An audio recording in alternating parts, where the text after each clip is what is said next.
ሰላም እግዚአብሔር ይብዛላችሁ። እንደምን ከረማችሁ? በዚህ አጭር ቪዲዮ የኦርቶዶክስ ተዋሕዶ ሃይማኖትን ካጸኑ ቀደምት አባቶች ውስጥ የያዕቆብ ዘኑሲስን ታሪክ እናያለን። ያዕቆብ ዘኑሲስ ወይንም ጃኮብ ኦፍ ነስቢስ በአራተኛው ክፍለ ዘመን የነበረ ታላቅ የሶርያ ቤተ ክርስቲያን ቅዱስ የነስቢስ ኤጲስቆጶስ እና የነገረ መለኮት ምሁር ነው።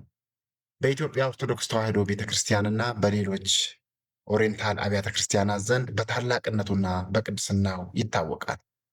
ስለ እርሱ የሚጠቀሱ ዋና ዋና ነጥቦችን ስናይ አንደኛ የነስቢስ ኤጲስቆጶስነት በነበረበት ወቅት በሮማና በፋርስ ድንበር ላይ ትገኝ የነበረችዋን የነስቢስ ወይንም ደግሞ የአሁኗን ኑሳይቢን ተርኪ የመጀመሪያው ኤጲስቆጶስ ነበረ።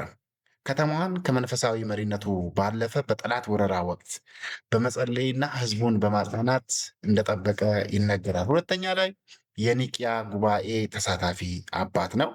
በ325 ዓመተ ምህረት በአሪዮስ ክህደት ምክንያት በተደረገው የኒቅያ ጉባኤ ላይ ከተሳተፉት 318 ሊቃውንተ ቤተ ክርስቲያን ውስጥ በጉባኤው ላይ የኦርቶዶክስ ተዋሕዶ እምነትን በመከላከልና የሃይማኖቱን መገለጫ የሆነውን ጸሎተ ሃይማኖትን በማርቀቅ ረገድ ትልቅ ሚና የነበረው አባት ነው። ሶስተኛ ላይ የመንፈሳዊ ትምህርት ቤት መምህር ታላቁ የሶርያ ቅዱስ ኤፍሬም ወይንም ሴንት ኤፍሬም ዘሲሪያ ደቀ መዝሙር እንደነበረ ይነገራል። በንስቢስ ዝነኛ የሆነውን የሃይማኖት ትምህርት ቤት ስኩል ኦፍ ንስቢስ በመመስረት ረገድም ስሙ ይጠራል። ከተአምራቱ ውስጥ ደግሞ ሌላው ነጥብ ቅዱስ ያዕቆብ በሕይወት ዘመኑ ብዙ ተአምራት በማድረጉ የሜሶፖታሚያው ሙሴ እየተባለ ይጠራል። ከነዚህ ውስጥ የኖህ መርከብ ያረፈችበትን የጂብል አል ጁዲ ወይንም ማውንት አርዳ ተራራን በመውጣት የመርከቧን ቁራጭ